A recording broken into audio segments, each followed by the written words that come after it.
Pod-in Mentorando com Elas. Olá, mulheres inspiradoras, começa agora mais um Pod-in Mentorando com Elas. Essa ferramenta que a gente traz com tanto carinho para que sirva de ponte e inspiração para você que está aí nos assistindo. Eu sou Carla Lobato, Master Business Coach Sistêmico, e estou aqui para uma das facilitadoras deste podcast de hoje. Bem-vindos ao nosso podcast. Queremos trazer muito conteúdo, muito desenvolvimento, muita informação para essas mulheres que estão aí do outro lado. Eu sou Edneia Rauta, sou jornalista, assessora de comunicação, e hoje temos a honra de ter aqui conosco uma pessoa inspiradora, ela que é reconhecida nacionalmente por seu trabalho, ela que é uma mulher que veio justamente para nos inspirar. Muito bem-vinda, Sônia Rez. Olá, muito obrigada pelo convite, Carla, Edneia, uma gaúcha e uma paranaense e no meio aqui uma catarinense, olha só. Estamos aqui no sul do Brasil. Eu sou Sônia Rez, nasci aqui em Santa Catarina, né, em Luiz Alves, minha cidade do coração, e eu queria agradecer vocês por terem me convidado para vir ter essa roda de conversa, né? Então, agora é com vocês, quero ver quais são as perguntas, como é que vai ser essa roda de conversa. É uma honra estar com você aqui, né, Edneia, para nós, é super... E, assim, queria engrandecer ainda a sua disponibilidade e a sua humildade de estar aqui, cheia de compromissos, arranjou uma brechinha para conversar conosco. Olha, não veio muito a Santa Catarina, não. Ela gosta mesmo de São Paulo. Mas arranjou uma brechinha para estar conosco, né, Edneia? É isso mesmo. Ela chegou agora de São Paulo e já está aqui com a gente. Exatamente. Justamente para esse bate-papo. Para a gente passar um pouquinho desse teu conhecimento, dessa tua experiência. E a Sônia, ela é formada em administração de empresas, especializada em confecção. É ex-presidente da Dudalina, uma das maiores marcas de empresas têxteis do país. E liderando a empresa, ela se tornou uma marca reconhecida nacional e internacionalmente, expandindo suas vendas para mais de 50 países. Ela se dedica ainda a algumas iniciativas voltadas para o empoderamento feminino. E esse empreendedorismo, participando de eventos, fazendo palestras, estando em diferentes espaços, né? E levando esse conhecimento dela dos negócios, do mundo dos negócios, para outras mulheres.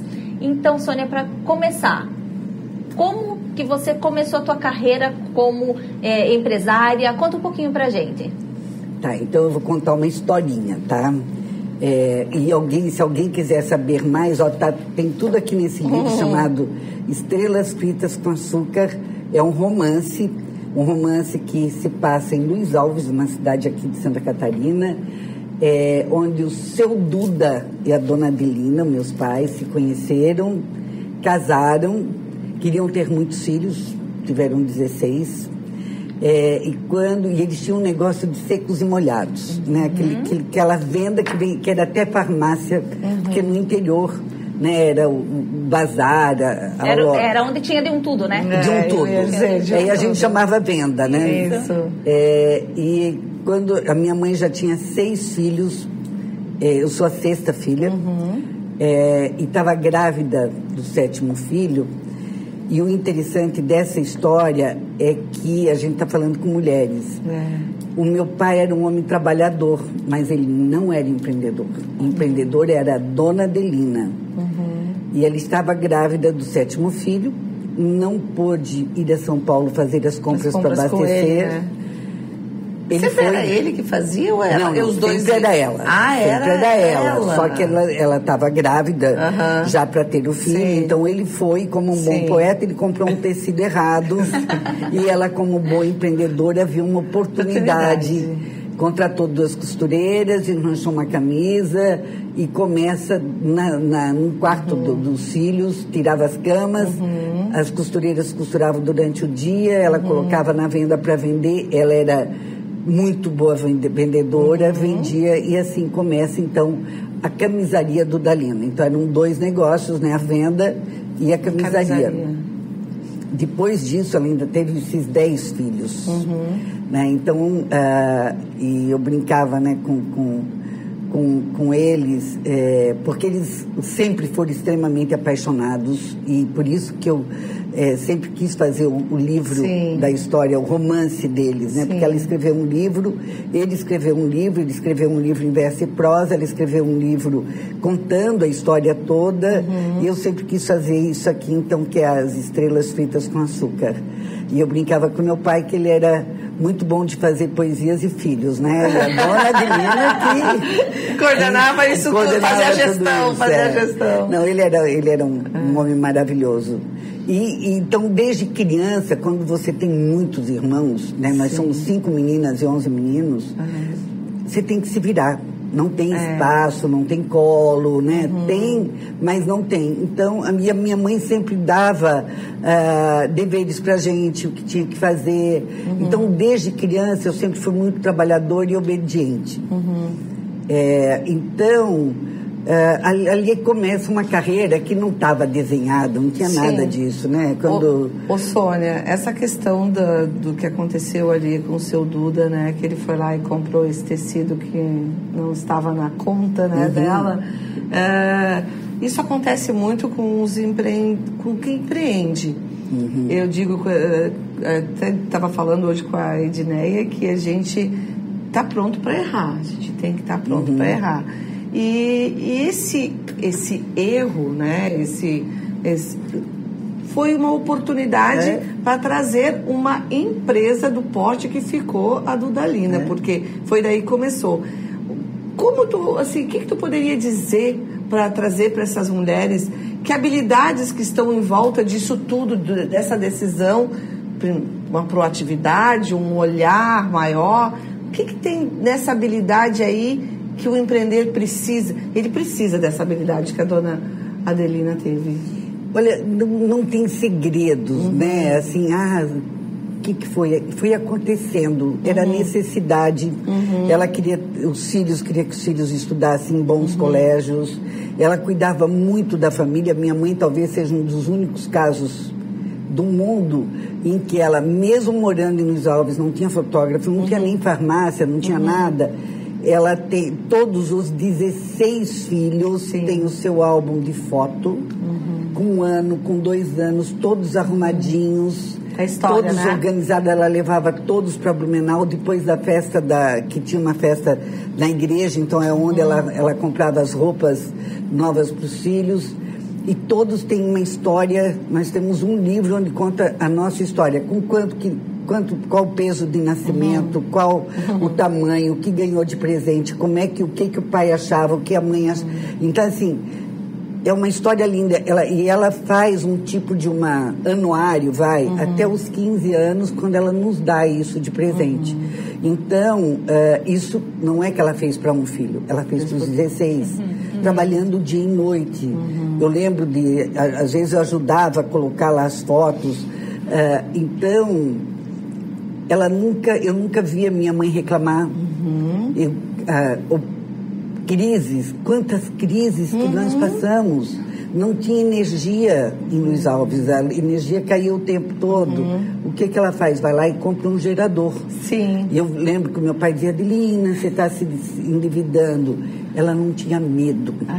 E eu falo assim, as pessoas me perguntam uma das minhas características, eu falo que eu acho que essa característica eu tenho muito dela, que a minha coragem é maior do que os meus medos. Sim. Sabe? Sempre, então eu acho que a minha mãe tinha muito disso.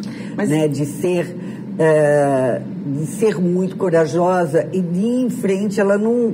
Se ela queria falar com algum político, querida, ela escrevia carta para o político no tom que ela achava que tinha que ser e mandava. E o mais interessante é que eles respondiam, porque que legal. Não tinha porquê. As pessoas hoje têm muito medo né? E ela não tinha isso. Então, acho que essa foi uma das grandes lições. Eu falo para as pessoas, quando está pensando, vai errar. Sim. Não tem como errar. Só não cometa o erro 2 vezes. Sim, né? aprenda com ele, né? Aprenda com ele. Parece um clichê, mas é isso mesmo. Mas então eu acho que teve muito disso. E ela teve um homem que apoiou em tudo, né? O meu pai, isso é muito importante num relacionamento, quando se constrói junto, né? Tanto é que é Duda e Lina, né? Tá o Duda ali forte, né? Então sempre foi e eles cresceram fazendo isso, nos ensinando isso. Isso foi muito importante para todos os 16 filhos. A gente viu ali dentro das habilidades que a gente podia começar a fazer um pouquinho isso, né? Fazer a habilidade da dona Adelina, ousadia, destemida, pé no chão. Aquilo ali não era uma ousadia com pé no chão. Sim. E com responsabilidade, isso, né? E com muito zelo também, com muito amor. Acho que as coisas na vida, se você não fizer com amor, você não estaria sentado aqui na nossa frente, por exemplo. Verdade.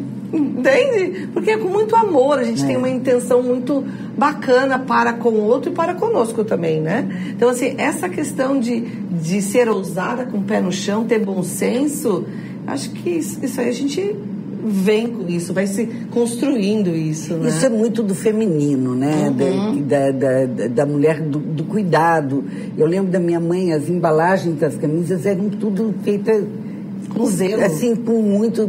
Nunca saía alguma coisa que não tivesse muito. Sim. E isso foi muito importante na educação dos filhos. Sim. Né? E o interessante é que cada filho foi tendo uma característica de cada um deles. Então, é muito interessante. Principalmente as 5 mulheres, né? A gente é muito unida e a gente sabe cada uma... O que tem da mãe, né? O que tem da mãe e do pai. E isso é muito bonito de viver, de ter de a gente poder viver isso, os próprios irmãos. Então, hoje a gente ainda tem essa história. A Dudalina foi vendida, né, em 2013. Eu fiquei até 2015.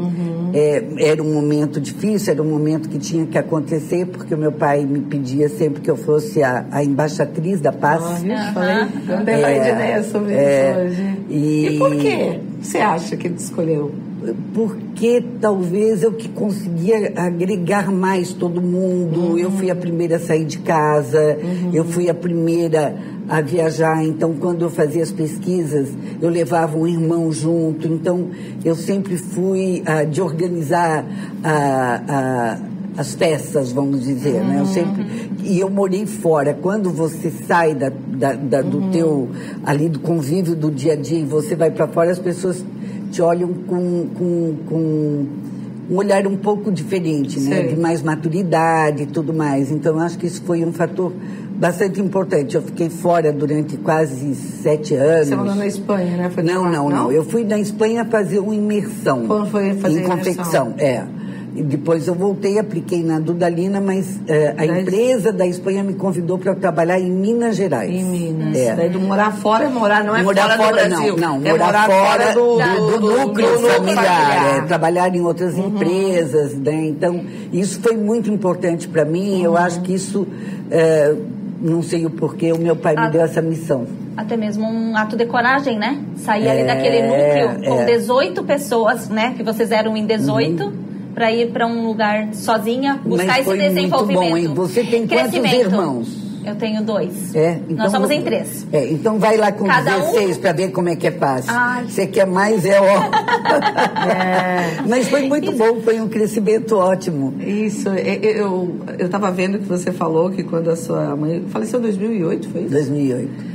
Quando a dona Adelina faleceu, era uma família, depois se tornou 16 famílias, né? Exatamente. E isso na questão da sucessão, tem muitas empresas que são familiares, que têm essa questão da sucessão, é algo muito inteligente que vocês fizeram para a sobrevivência desse amor tão grande que está aqui nesse livro, porque é complexo, né? É complexo porque... a matriarca, né? O meu pai faleceu em 96. Claro, foi um baque muito grande, porque ele era... Eu falo que eu acho que a pessoa mais feliz que eu conheci na vida foi meu pai. Ele era pleno, ele era feliz, ele era leve. Ele gostava das coisas mais simples do mundo, e isso ele nos ensinou. E a minha mãe sempre mais alemã, mas ela era matriarca, né? Então, assim, eu vinha todas as semanas para Blumenau, eu brinco, né, que eu morando em São Paulo, eu pegava o leiteiro, que eu chamava de leiteiro, né, que é aquele avião que sai às 6 horas da manhã de São Paulo para entregar o leite, mas eu vinha para Navegantes e ia para a fábrica, e toda terça-feira ela almoçava comigo. Então a história sempre tinha continuidade, ela sempre tinha um olhar diferente, e isso era muito, muito bom. E quando ela faltou, ela já tinha deixado o legado, mais ou menos o desenho. A gente já tinha um acordo de acionistas, que isso é extremamente importante. As pessoas acham que não vai ter problema, todo mundo se dá bem, não é bem assim. Aí que surgem as brigas, né? Aí é que surgem. Aí podem surgir coisas sérias. A gente tinha um conselho de administração que também tinha esse cuidado da governança, que hoje é tão falado. Sim, tão falado. Isso tudo te dá uma certa garantia da continuidade. Né? A gente tinha regras, né, de quem podia entrar na empresa, quem não podia, como é que... então, na empresa, nós, na realidade, éramos 3, depois saiu um dos irmãos, ficamos 2. No conselho, não, tinha mais irmãos. Mas eu conto um fato interessante da minha mãe, que a minha mãe sempre, o foco dela, da minha mãe e do meu pai, eram os 16 filhos. Os agregados eram agregados. Sim. Certo? Então, eu lembro que no primeiro... E o Natal sempre foi na minha casa. E primeiro irmão que casou, ela sempre contratava um fotógrafo para tirar fotografia ali da família. E o primeiro irmão que casou, a minha cunhada entrou na foto. Minha mãe falou, não, sai. Eu falei, mãe, que falta de educação. Ela falou, a história vai contar. Esse meu irmão acho que casou umas 6 vezes. Olha. Então ela tinha assim, era os 16, o núcleo familiar dela era os 16 filhos, depois teve os netos, daí as histórias são outras e tal. Mas quando fazia a reunião da família, eram só os irmãos. Os filhos. Só os filhos, ela e o meu pai. E numa dessas reuniões que o meu pai pediu para que eu fosse a embaixatriz da paz. Então, assim, foi tudo muito bem organizado, tanto é que a gente conseguiu fazer a venda da empresa, deu liquidez para cada irmão, cada um toca seus negócios, cada um vive as suas vidas, mas o que a gente tem de muito interessante, que eu comecei isso há muito tempo atrás, a gente tem um centro de memória. A minha mãe tinha lá o livro... Muitos registros, né? Não, ela tinha um registro, assim, de tudo. Os diários dela, de que ela, com 18 anos, tudo ela tinha guardado. E ela tinha, assim, até o caderno onde ela colocou a primeira camisa, quanto tecido foi, quanto custou, tudo. E eu não queria perder isso, então a gente contratou uma pessoa... que fez, que é a Jaqueline, que faz o nosso centro de memória, que é bárbaro. Então, tudo que acontece hoje na nossa família tá em alguma rede social, é capturado e vai lá para o centro de memória. Então, tudo é atualizado, todo dia tem um aniversário, claro, hoje nós estamos sei que acho que nós somos 170, né, contando os agregados. E ela lembra, né, do aniversário?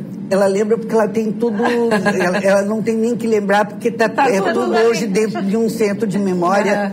Não, e ela captura foto, às vezes ela pede, Sônia, manda foto do teu neto e tal. Então é muito interessante, as famílias às vezes não têm esse cuidado. Não então tem. Hoje a gente tem, quando a gente contratou a Letícia para fazer o livro, eu tinha que ter muito material, né, disso. Então, primeiro ela entrevistou os irmãos todos, depois entrevistou algumas pessoas que ainda conviveram com meu pai e com a minha mãe, mas ela teve acesso ao centro de memória. Então, ali ela captura a história, que tem muita história de Santa Catarina, muita história de Luiz Alves, muita história do Vale do Itajaí. Né? Então, é muito interessante isso, quanto que as famílias... As pessoas não guardam. Hoje em dia, o que eu tenho uma dó incrível, que a gente tem as fotos todas no celular. Se você perde o teu celular, ainda tudo bem, hoje tem nuvem, mas antes da nuvem, eu, por exemplo, em eu perdi uns 3 anos de fotos. E a minha era o nascimento dos meus netos. Então eu fico pedindo para as pessoas me mandarem, porque se a gente não guarda mais nada, a gente não tem mais nada impresso, né? Então a gente tem esse centro de memória que captura tudo que acontece nessa grande família. E que interessante essa mulher, né? Essa mãe ter 16 filhos, ser a empreendedora, ser a mulher dos negócios dentro dessa família, né? Ser a matriarca e ainda guardar todos esses registros, né? Que agora estão sendo usados, é feito esse resgate, justamente valorizando ainda mais a família como um todo, né? Como é importante esse guardar, né? Com certeza. Sem dúvida. Eu queria trazer aqui, porque naquela época não se falava com cultura de empresa. Hoje as empresas vivem, né? Hoje a questão cultura é super falada dentro das empresas. E eu queria que tu falasse um pouco sobre uma coisa que me chamou muita atenção na história de vocês, na história da empresa e na sua principalmente, é a questão humana. Porque tem muitos empresários aí, empresárias que enxergam o colaborador, o funcionário, quem está ali, como um número. E vocês vocês tiveram um outro viés sobre isso. Eu queria que você trouxesse, porque isso é abrir um pouco o olhar de pessoas que pensam dessa forma, que a gente pode olhar que você pode ser humano, sim, e você pode ter autoridade, sim, e que isso não vai desmerecer o resultado desse teu colaborador, desse teu empregado. Queria que você falasse um pouco sobre isso para nós. Olha, eu enquanto fui presidente da Lina, eu sempre gostei muito de gente. Isso. Tá? Isso acho que é uma das minhas grandes características. Sem hierarquia, eu nunca tive hierarquia. Tanto é que um escritório não tinha portas, né? Eu sentava aqui. Todo mundo tinha acesso, né? Todo mundo tinha acesso ao tempo todo. E eu sempre... Tanto é que a gente era amor às pessoas e à camisa. Né? A da Lina era uma camisaria. Então, primeiro eram as pessoas, sempre. Eu sempre coloquei as pessoas em primeiro lugar. Então, por exemplo, as mulheres iriam ficar grávidas. A mulher engravida no tempo que ela está trabalhando. Né? Então, a gente tinha um programa dessa mulher grávida que era o anjo da guarda. Primeiro filho que ela tivesse, ela escolhia uma que já teve um filho para apoiá-la. Ela passou mal, foi pro banheiro, essa mulher vai lá e ajuda. Depois, depois a gente tinha o chá de bebê, depois levava o bebê lá na empresa. E tinha todo um programa de, por exemplo, Outubro Rosa, a gente fazia uma mamografia não só nas nossas mulheres, as mães de todos os funcionários. No Novembro Azul fazia exame de próstata. E em muitas cidades não tinha acesso. Então a gente levava caminhão. Então, assim, o cuidar de gente. Porque quem vai fazer o teu negócio são as pessoas. Sim. Né? E eu lembro logo que eu assumi como presidente no primeiro ano, eu fui nas fábricas, eu sempre gostei demais de fábrica. E as pessoas iam trabalhar de bicicleta. Eu li os bicicletários, sabe, as bicicletas tudo caidinha, feinha. Falei, olha, o presente final do ano vai ser bicicleta. Daí eu sei que a gente comprou, sei lá, quase 1000 bicicletas na época, e com o cuidado de pôr o nome de cada pessoa em cada bicicleta. Olha.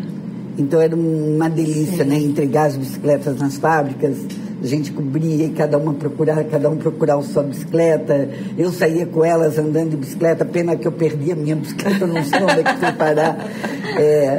Mas sempre com esse olhar daquilo que as pessoas precisavam. Todos os anos eu pensava num presente diferente e eu ia em cada fábrica agradecer. Desejar um Feliz Natal, mas agradecer as pessoas. Né? A gente tinha um programa de participação nos lucros, que era o PPR, né, que a gente chamava. Então, no primeiro ano que a gente distribuiu, eu vi que teve uma coisa meio estranha. E o pessoal das fábricas veio me contar, dona Sônia, foi dado no olerite. E muitos maridos pegaram esse dinheiro. Falei, não vai ser mais assim, não. Deixa eu mudar essa história.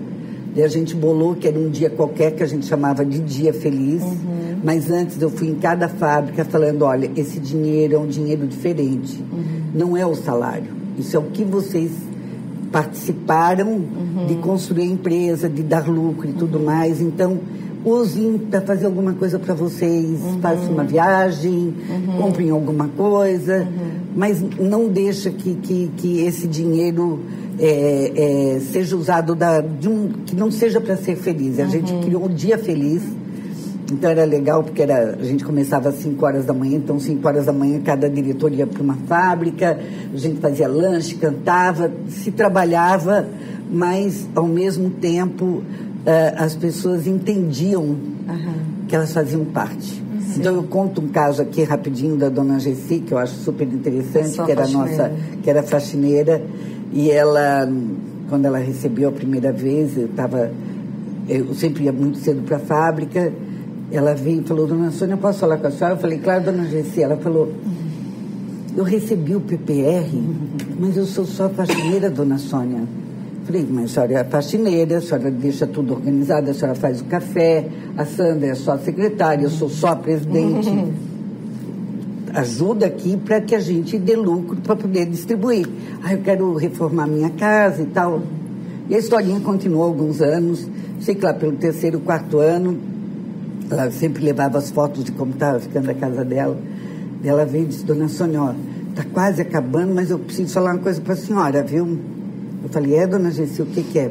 A senhora tem que levantar mais a sua cadeira. Eu falei, Ela falou, aqui na nossa empresa tem muita gente matando tempo. Eu estou de olho em todo mundo aqui. Eu falei, gente, dona Gessi está dando uma dica aqui, vamos pensar direitinho, vamos lá ver o que está acontecendo e tal. Então, quando você empodera as pessoas, elas se tornam donas também, né? Sim, então, fazem parte. Fazem parte. Eu lembro da carta que eu tenho guardada até hoje, a carta que ela escreveu quando eu saí. Isso, e assim, quando eu fui me despedir de cada fábrica, né, quando eu saí, tinha a fábrica que fez a música, tinha outra fábrica que entrou com todos os presentes de todos os anos. Então, assim, eu falo, eu às vezes fiquei muito triste, né, quando fecharam as fábricas e tal. Perguntar como é que foi esse desapego, foi muito triste.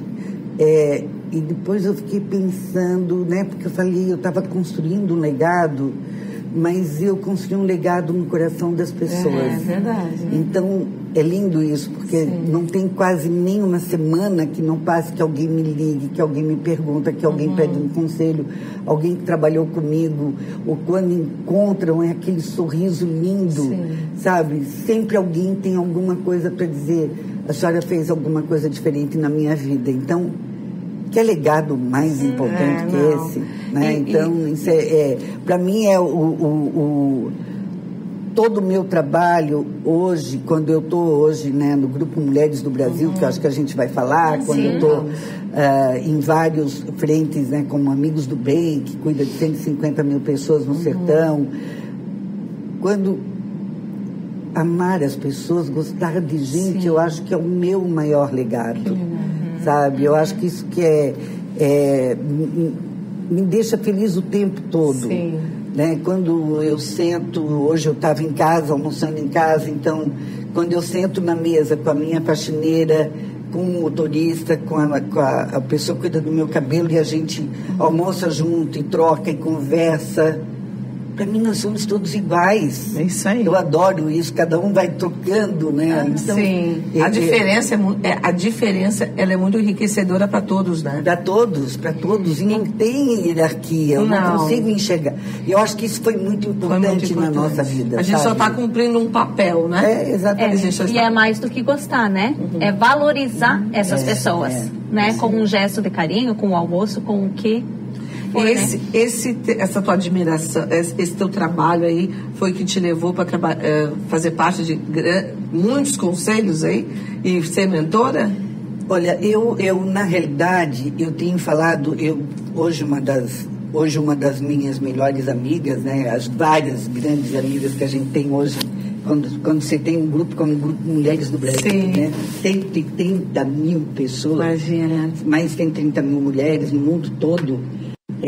Mas tendo uma líder como a Luísa Helena Trajano, que é a nossa grande líder, essa é a mulher mais importante que o Brasil tem, né? Porque é a maior brasileira que eu conheci em todos os tempos. Sim. Ela é uma grande inspiração. E quando eu ainda estava na Dudalina, quando a gente começou o Grupo Mulheres do Brasil, eu ainda estava na Dudalina, a gente tinha todo um projeto social muito bonito, que era o Patchwork, né? Que a gente começa... todos os retalhos, isso foi da minha mãe também, ao invés de jogar fora, como se fala hoje, em sustentabilidade e tudo mais, ela não jogava os retalhos fora, tudo era aproveitado. Então a gente tinha nosso instituto hoje, que chama Duda e Adelina, esse instituto, a gente, todos os retalhos, quando cortava a camisa, sempre sobrava nos quadradinhos, já eram cortados, já eram colocados embalados e eram doados para várias instituições, assim como máquinas de costura. Então eu lembro que um dos projetos mais importantes que tem no Brasil hoje, talvez o projeto social maior de todos, que é o Amigos do Bem, não sei se vocês já ouviram falar, ele cuida de 150 mil pessoas no sertão do Nordeste. Em situação precaríssima, né? É incrível. A gente não tem nem noção. Eu nunca fui ao sertão do Nordeste. Mas quem vai, quem participa, como eu participo, é alguma coisa e se transforma a vida dessas mais de 150 mil pessoas, sertão do Pernambuco, de Alagoas e do Ceará. Eu lembro quando eu conheci a Alcione, eu estava na Dudalina ainda, a Alcione Albanese, que é a fundadora do Amigos do Bem. Falei, Alcione, que tal a gente começar, né? Ela precisava dar as mulheres do sertão fazendo o quê? Nada. Então eu doei máquinas de costura, na época foram 6 máquinas, retalho. A gente tem uma professora que está conosco até hoje, a Celina, e a Celina foi lá para o sertão foi em Torrões, lá em Alagoas. E a Celina voltou 3 dias depois e falou, Sônia, não aprendendo nada. Falei, então você volta, fica lá 15 dias. Para vocês terem ideia, hoje tem 300 mulheres costurando nesse sertão. Tem 6 oficinas de costura. Hoje, essas mulheres, eu lembro que eu fui há uns 4 anos atrás, 5 anos, cheguei nessa cidadezinha. Não é nem para dizer que é cidade. Mas assim, na frente da oficina de costura, ela estava com umas placas. Sônia, você trouxe as sacolas para o sertão. Ela mudou a nossa vida. Você quer presente melhor do que isso? Dar oportunidade. Dar oportunidade. O que eu dei? Máquina de costura que não vou usar mais. Doei retalho que ia ser jogado fora, a linha de costura. Doei o tempo da Celina. Educação. De educação, transformação. E hoje, quando você vai para aquele sertão, que você vê essas oficinas de costura, elas todas uniformizadas, dando oportunidade, porque as pessoas só querem isso na vida. As pessoas querem oportunidade. Exatamente. Né? Vocês que fazem network, que estão aqui, né, no Podinho. Podinho que fala, mentorando com elas. Gente, isso é oportunidade. Gente, aproveitem as oportunidades. Verdade. Aproveitem. Verdade. Nunca deixei de aproveitar as oportunidades que surgiram. Verdade. Estão sempre em prontidão. Eu acho que essa é uma das minhas grandes características. Eu falo, às vezes, eu estou com uma preguiça lá em São Paulo, sou convidada a apresentar alguma coisa. Eu falo, eu vou porque eu aprendo alguma coisa, eu ganho alguma coisa. Hoje de manhã mesmo, tinha um evento do B20, né? Somos o G20, que acontece no Brasil esse ano, é uma oportunidade única. E o B20 e o G20 tá dando muita voz às mulheres. Então, tem o W20, tem o B20. É a nossa hora, gente. A hora é nossa. Mas foi a apresentação dessas mulheres. Imagina o Brasil sendo hoje, e o Brasil está disputando muita coisa do G20, da forma como era feita, da forma como eram tratados, porque através das mulheres. Grandes mulheres. Começa com a Luísa Helena, que é lá do Conselho, mas aí tem uma Ana Fontes, tem uma Paula Belisa, tem uma Alessandra França, tem... Que soa, né? Tem que se propalhar. E essas mulheres... Gente, eu sou fã desses nossos movimentos. Eu falei já para vocês, né, que eu falo que hoje no mundo nós temos mais de 40 conflitos, né? Se a gente olhar, os mais visíveis são a Israel, a Rússia, mas se formos para a África, aqui nós temos Venezuela querendo brigar aqui também. Então, nenhum conflito tem rosto de mulher. Nenhum conflito tem rosto de mulher. O mundo só vai mudar através do feminino, dos homens e das mulheres. Exatamente. Né? O que eu falo? No Brasil, nós somos 52%. Nós somos mães dos outros 48%. Isso aí mesmo. E o feminino que eu falo é o que acolhe, o que cuida, o que protege, o que quer a paz. Então, e a maioria dos homens querem isso, tanto quanto nós. Com certeza. Certo? Então, pessoas de bem querem isso. Né? Querem, né, a maioria, eu não conheço. Eu não conheço nenhum homem que não queira isso. Isso. Eu não vou ter me relacionar com pessoas que não sejam legais. Então, eu acho que chegou a nossa hora, né? Chegou a hora das mulheres. O Grupo Mulheres do Brasil, das suas quase 130 mil mulheres, em todo o mundo, para as ODS da ONU. A gente tem um dos nossas causas, que é transversal a tudo, é a violência contra a mulher e meninas. Mas não podemos continuar com isso. Não podemos. Nós não podemos ter mais, acho que 4 feminicídios por dia no Brasil. Fora a violência que existe, fora... a violência silenciosa, né? Não, fora a silenciosa, fora tudo que acontece. Então, mas chegou a nossa hora, chegou... com leveza, tá? Com certeza, sempre com amorosidade, fazendo network, com leveza, com cuidado, com amor, como nós estamos fazendo, né? Estamos fazendo. Que tem um homem ali por trás. Por trás, tem, que ele é muito doce. Mas eu acho que ele é bem do feminino. Ele é doce, ele é doce. Você é da tua, né? É ótimo. E assim, Sônia, você falou uma frase, um termo que ele me tocou muito, sobre mulheres invisíveis. Eu já fui uma mulher invisível e eu tive uma oportunidade e eu agarrei as minhas oportunidades e fui seguindo em frente. E as pessoas muitas pessoas não têm noção que é ser uma mulher invisível. E eu sei que você criou, e quero que você fale sobre o que é ser uma mulher invisível, porque às vezes a gente olha assim, você está na frente aqui, na frente de um podcast, como eu tenho hoje eu sou Carla Lobato Mais Negócios, eu tenho alguns negócios que eu trato, mas eu já fui uma mulher invisível e hoje eu sou uma mulher que eu puder contribuir para que as mulheres sejam visíveis, eu faço. Então eu queria que tu falasse um pouco como que tu criaste essa ferramenta para tornar as mulheres visíveis. Tá, o que aconteceu?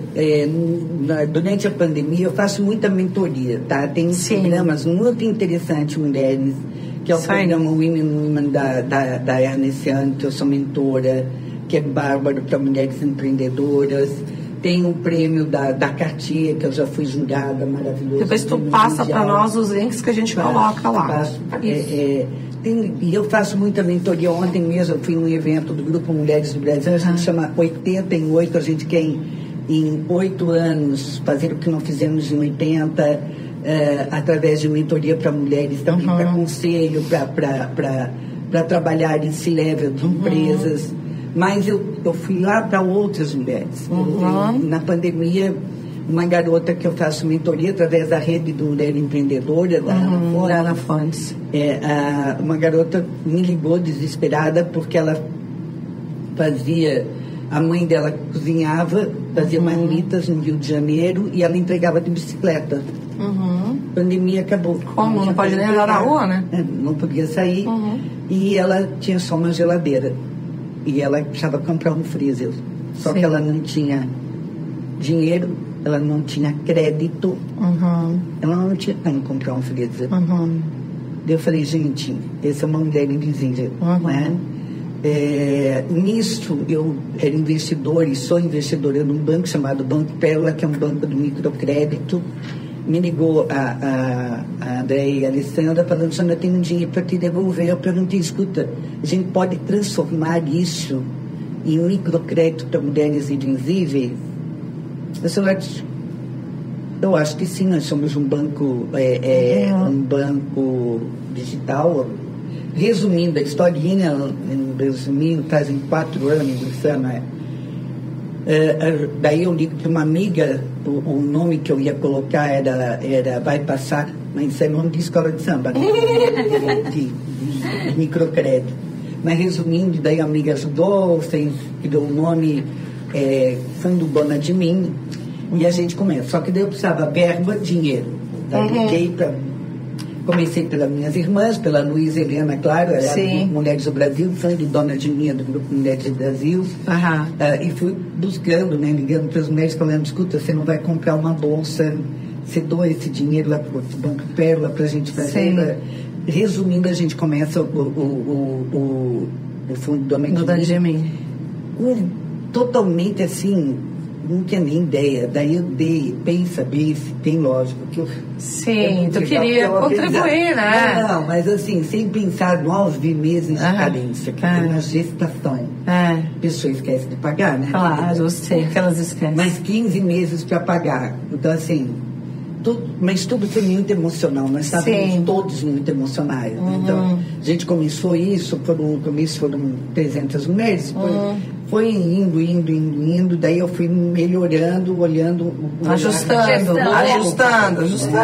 Então agora a gente acabou de conseguir fazer, o banco conseguiu fazer como é que chama? Um FDIC Blend, né, que é um dinheiro que vai voltar, não é mais doação. E a gente está agora fazendo para mais mulheres invisíveis. É como um empréstimo. É um empréstimo, é um microcrédito. Mas assim, eu comecei com MEI.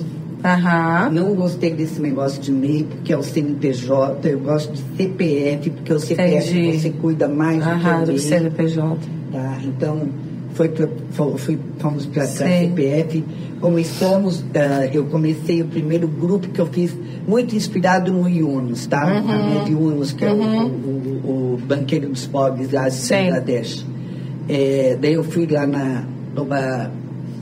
foi durante a pandemia ainda, fui lá numa favela, numa comunidade em São Paulo, no Capão Redondo, chamei uma líder, né, que a gente tem, no Grupo Mulheres do Brasil nós temos as comunidades. Falei, Marisa, reúne mulheres aí, a gente começou fazendo grupos de 5, hoje já está um pouco diferente, já mudei tudo bom. Vai aprimorando, né? Vai aprimorando. Então agora a gente está fazendo para mais de 1.000 mulheres, novamente. E é muito interessante porque tem cada história. Imagina. Principalmente as mulheres que sofrem violência. Imagina. Porque a violência tem 2 fatores. Um é o emocional. E o segundo é o financeiro. Isso aí agora, se ela tiver um dinheiro para comprar uma máquina de costura... Uma batedeira, né, Sônia? Comprar uma batedeira, forma e a embalagem. Comprar... Muitas fazem salãozinho de beleza. Tem um caso que eu gosto muito, de uma mulher lá de Guaranhuns. Veio um filme para mim, eu falei, que filme doido isso aqui. Era uma mulher mostrando os porquinhos. Ela comprou 2 porcos, de uma porca, um porco, e começou a criar porco. E hoje ela fornece os porquinhos para os restaurantes de Guaranhuns. Olha só! Então, e ela filmando, quando veio o filme, eu falei, gente... O que é isso, né? O que é isso? Mas como você vai transformando a vida dessas mulheres hoje? O mais interessante, por exemplo, Guaranhuns, elas se unem, fazem feira. Daí você vai lá para o norte de Minas, que a gente teve uma grande doação de uma empresa de lítio. Eu fui para lá 2 vezes, né, para Itinga e Araçuaí.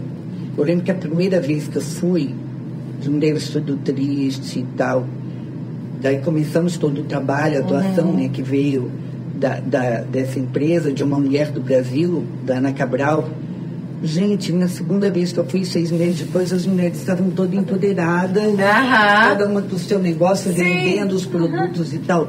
Gente, é isso, é tornar a invisível visível. É isso aí. Eu falo, então, esse é o meu grande sonho hoje, né? Que é transformar esse microcrédito com muito mais abrangência do que até a gente tem. Então, hoje, a gente vai chegar aí umas 6 mil mulheres nesses 4 anos.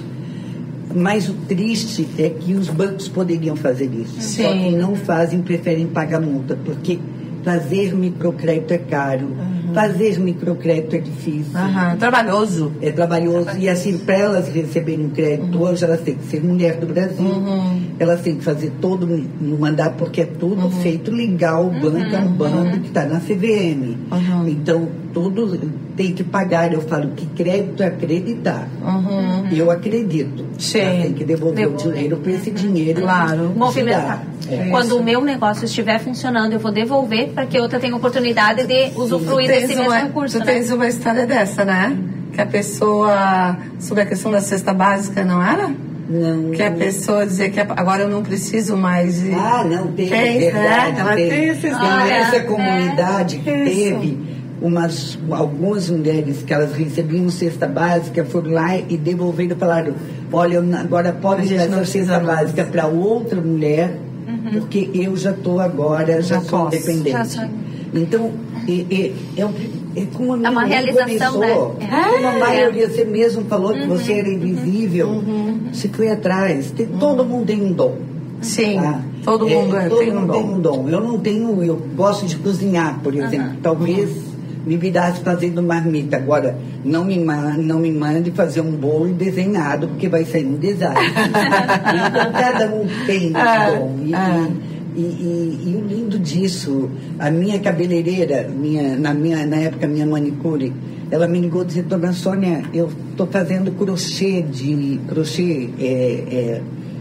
joguinho americano de crochê, acabou meu dinheiro, eu não tenho mais linha. Eu não tenho crédito, eu não tenho dinheiro. Não, tá bom, entra lá, vai, participa, sabe? É oportunidade, as pessoas só precisam disso. Isso. Oportunidade, depois você pode dar uma mentoria, como a gente fez, muitas foram mentoradas. Hoje a gente tem já uma linha de mentoria dentro do sistema. Dentro do sistema, você está falando só do Mulheres do Brasil? Não, é Mulheres do Brasil, mas quem, assim... Ou é o Cuida de Mim? Não, é o fundo, chama Fundo Dona de Mim. Dona de Mim. Fundo Dona de Mim, ele é lá do Mulheres do Brasil. Tá. Eu sou a ponte. Ok. Tá, então eu vou... Mas tem o Banco Pérola. Ok. Tá? Tem o Banco Pérola. E aqui eu tenho uma outra pessoa, que é a Adriana Tori, que ela... Então, por exemplo, a nossa líder, toda assim de ser mulher do Brasil, tem que vir por uma líder. Tá. Então, a líder agora tem um grupo grande lá do norte de Minas. Nem sei os nomes das cidades, cada cidade lá. Elas me ligam: dona Sônia, tem aqui 10 mulheres que se formaram pelo Sebrae. Eu passo... Então, agora você fala com a Adriana. A Adriana passa todas as informações para essas mulheres preenchem tudo, o Banco Pérola libera o dinheiro, tá? Sempre são R$2.000. Sim. E elas têm hoje 2 meses de carência, começa a pagar no terceiro com 1,5 de juros. Antes eu não tinha juros, mas teve algumas coisas que a gente teve que colocar para aprender a valorizar. Que o dinheiro tem valor. Isso, né? Exatamente. Então a gente... mas assim, o que é muito legal agora também, que eu abri, que eu chamo que é o recrédito. Então essa mulher já está lá com salãozinho, mas ela precisa comprar mais uma coisa. Então, se ela pagou tudo certinho, ela pode tem fazer essa oportunidade. Então, eu já dou um dinheirinho, eu vou liberando. É tudo muito maluco, né? Sim. Mas não, pode ser até 5 mil. Mas tudo elas vão fazendo através... Sim. Às vezes tem ontem, a Adriana veio: dona Sônia, tem uma mulher que está me deixando louca. Eu falo: deixa você louca, eu não quero ficar. Porque ela não preencheu certo. Gente, você mas são mil mulheres que estão entrando. Sim. Mas é muito legal, porque é muito carinhoso, é muito cuidadoso. Sim. E é um banco. Sim. Não estamos falando de... eu tive o banco BTG durante a plena pandemia, me ajudou lá com 1.000 mulheres também. Então, assim, grande detalhe é que fazer o bem, eu sempre falo isso, está caro. Sim. Fazer o bem. Parece que anda na contramão, às vezes, né? Fazer o bem precisa de dinheiro, não se faz o bem sem dinheiro. Sim, não existe isso. Por exemplo, o Amigos do Bem. Amigos do Bem, o IDES, que é um instituto que mede para cada dinheiro que eu recebo, quanto que ele reverbera no final. O Amigos do Bem, para vocês terem ideia, cada R$1 que a gente doa, ele vale R$6,45. Vocês imaginam tudo que se ganha e não tem dinheiro do governo. Não precisa depender do governo. Não. Agora, é difícil, eu falo que passar o pires, às vezes, quando eu tenho que pedir. Sim. Eu falo, gente, eu não estou pedindo para mim. Ponto. Graças a Deus eu tenho uma reputação que eu posso fazer isso. Né? Então, assim, tem Amigos do Bem, tem Verde Escola, tem Instituto Ayrton Senna, tem hoje eu tenho lá uma escola que a gente começou a fazer perto de onde eu tenho uma casa, que chama Educa Mais. Gente, em 6 meses a gente transforma a vida de criança. Transforma a vida de família. Quando eu salvo uma mulher, eu salvo uma família. Sim, com certeza. Quando eu salvo uma criança, eu salvo uma família. Com certeza. Então eu acho que isso, se o Brasil inteiro pensasse nisso, e muita gente pensa, tá? Muita, gente? né? Muita. Se a gente olhar o grupo de mulheres do Brasil inteiro faz isso.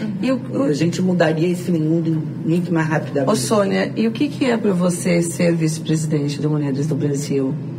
Como é que também as mulheres podem estar nesse movimento? De que forma que elas podem entrar? Olha, eu sou vice-presidente, eu sou uma das fundadoras. Então, né, a gente foi 40 mulheres para Brasília 11 anos atrás e acabou surgindo. 40 são 130 mil, que eu quero chegar a 1 milhão de mulheres. Sim, conte conosco, né? Vamos lá, tá? Eu já estou. Você já está. Então, primeiro, Grupo Mulheres do Brasil.org.br, se inscrevam. Tá? E depois, cada núcleo, por exemplo, aqui em Florianópolis, é a Analisa Dalzotto, que é a nossa líder, mas tem outras líderes também. Né? Você também está lá ajudando. Estou lá. Então, cada núcleo viu o que é melhor, o que precisa para aquele núcleo. A única coisa que é transversal é a violência contra a mulher. Mas, por exemplo, você vai para Franca, elas viram que Franca era uma cidade que não tinha árvores. Então, criaram um projeto que eu acho lindo, chama Verdejar. Olha que lindo. Então, todo ano plantam não sei quantas mil árvores, a cidade inteira assim, se junta para fazer. Então, assim, tem muita coisa para fazer, sabe? O Grupo Mulheres do Brasil, todas as nossas causas estão linkadas a alguma ODS da ONU. Que me preocupa muito as ODS da ONU, porque tem que ser até 2030. 2030, né? 2030. Só que nós não estamos nem a 10%. Você imagina a responsabilidade que tem. Mas nós do Mulheres do Brasil, não estamos preocupados. Nós queremos 100%. Sim, claro. Que a gente se compromete. Com certeza. Então, cada país tem, cada cidade de cada país tem suas características. Então, a gente tem a turma de Londres faz de um jeito, mas sempre dentro, nós temos com os foco nossos neles, negociáveis. Né? Nós somos superpartidários, nós não somos direita nem esquerda, nós somos Brasil. Nós não somos contra os homens, mas somos a favor das mulheres. Com certeza. Né? Nós não usamos o Grupo Mulheres do Brasil para o nosso bem. Para autopromoção. Não, de jeito nenhum. Nós temos que agir com leveza. Então, assim, nós temos algumas coisas que são as nossas características e todos os lugares que nós vamos, a gente vai levando esses ensinamentos que a gente tem. Então, o ser vice-presidente, primeiro que é um orgulho gigante, né? Mas uma responsabilidade. Isso, muito grande verdade. Também, porque você acaba estando mais exposto, né? Você está ali, e ainda mais fazendo o Fundo Dona de Mim, me deu maior visibilidade. Então, por exemplo, o pessoal lá da Alemanha quer fazer, mas não tem microcrédito. Mas elas queriam algum movimento diferente para fazer, chamando o Fundo Dona de Mim. Então, é muito interessante quando você plantou a semente, começa a ver, a brotar, né? Daqui a pouco vai colhendo, Sim. planta novamente. Sim. Isso para mim é uma alegria enorme. Que bom, que a gente fica feliz. É a união de alguns para o desenvolvimento de muitos, né? Isso, porque ele reverbera para muitas pessoas, né? Para milhares, milhões de pessoas. Porque daí a gente não fala só da mulher que está participando dessas 130 mil, né? A gente está falando de quem está por trás delas, os filhos, o esposo. As famílias, né? Aí esse número se multiplica. Eu faço parte de um chama Bem Querer Mulher, né? Que é uma casa que abriga mulheres que sofrem violência. Vocês não têm ideia quando você salva uma mulher, quando você nunca vai salvar só uma mulher. Você Com sempre certeza. vai salvar uma família. Com certeza. Vai salvar um filho. Então, é isso que a gente quer. É verdade. Ô, Sônia, você falou ali sobre o plantar, né? Semear e colher. Eu tenho um pensamento que eu gosto muito, que todo trabalho traz resultado. Então, se nós colocarmos atenção de fazer de uma forma correta, que tenha amorosidade, que tenha o bem, lá na sementinha, você vai colher isso. Se você... Então, preste atenção na intenção que você está fazendo, porque você vai colher. Se você fizer meia boca, como se diz, né? Você vai colher meia boca. Claro. É isso que acontece. E aqui no Podim, é interessante agora pegando esse, né? O nosso plantar, o nosso colher. E a gente falou tanto de oportunidade, né? A gente viu aqui uma oportunidade de trazer uma pessoa super reconhecida. A Sônia tá vindo aqui para Florianópolis para um evento. E ao saber da vinda, tá aí a oportunidade da gente trazer ela aqui para falar, para expor um pouco desse conhecimento gigante que ela tem, né? Porque o nosso tempo também é um pouco limitado, mas é um conhecimento gigante que você conseguiu passar. E a gente aproveitou essa oportunidade, fizemos as nossas conexões, conexões que a gente tem, esse network exatamente, que a gente o network fez. que nos trouxe aqui. E nós falamos... A Edneia, que teve a ideia, né, que soube que a Sônia vinha, por mais que eu estivesse lá no grupo, eu não prestei atenção nisso, falou comigo, que falei com a Analisa, e a Sônia está aqui. E todo mundo se mobilizou, o estúdio aqui da Enhaut se mobilizou para conseguir essa janela para atender o teu horário específico também, né? E não queria nada, eu quero te agradecer mais uma vez. E dizer que eu sou fã de pessoas, mas eu sou mais fã de pessoas que constroem. Quando eu criei o meu grupo de networking, as pessoas perguntavam, mas Carla, que mulheres que você quer aqui? Eu disse, não, essa aqui não tem perfil, essa aqui tem. Assim, eu quero mulheres que constroem. Então, assim, que constrói com amor, que sabe o valor de um tijolo com outro tijolo, que sabe o valor da equipe, o que é trabalhar em um time, o que é ter um propósito. E você, assim, você é virtude total. Sônia, parabéns. Eu que agradeço muita oportunidade de estar aqui. E assim, eu acho que quando você fala em network, né? Homens sabem muito bem fazer network, nós estamos aprendendo. Isso que eu falo, chegou o nosso momento. Sim. Mulheres, vamos, agora é a nossa vez. Pula para 50, a gente está lá no Grupo Mulheres do Brasil. Nós não queremos mais ser 18%, mas queremos ter 50% no mínimo de representatividade em todas as esferas. Então, isso depende de quem? De nós, mulheres. Então, eu quero mais uma vez agradecer Carla e Edneia, agradecer a oportunidade de estar aqui e fico muito feliz de poder ter contado a história. Eu acho que a gente teria muito mais tempo. Com certeza, mas tu tem evento daqui a pouco, a gente tem que... Tem um livro, esse livro eu vou dar para cada uma delas. Mas quem quiser tem um livro, esse livro é lindo porque ele conta a história e é escrito pela Letícia Biechowski, que escreveu A Casa das Sete Mulheres, uma grande romancista brasileira. Então, meninas, muito obrigada. Obrigada também, Sônia. Nós que agradecemos e realmente foi uma grande oportunidade tê-la aqui e desfrutar de tanto conhecimento. Masterclass. Hoje tivemos masterclass.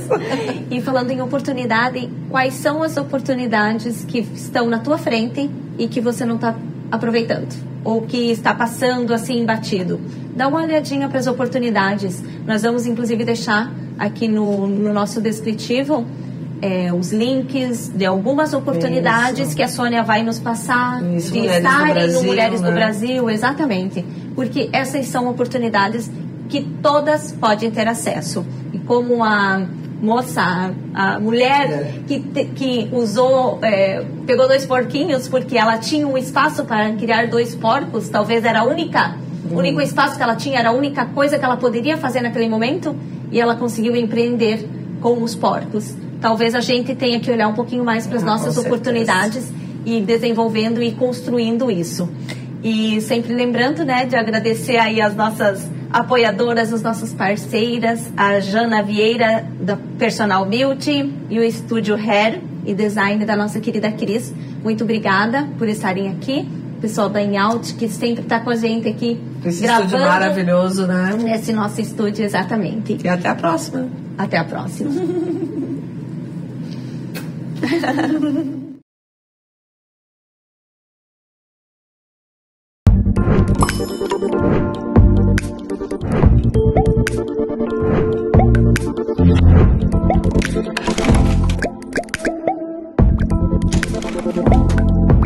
Pod In Mentorando com Elas.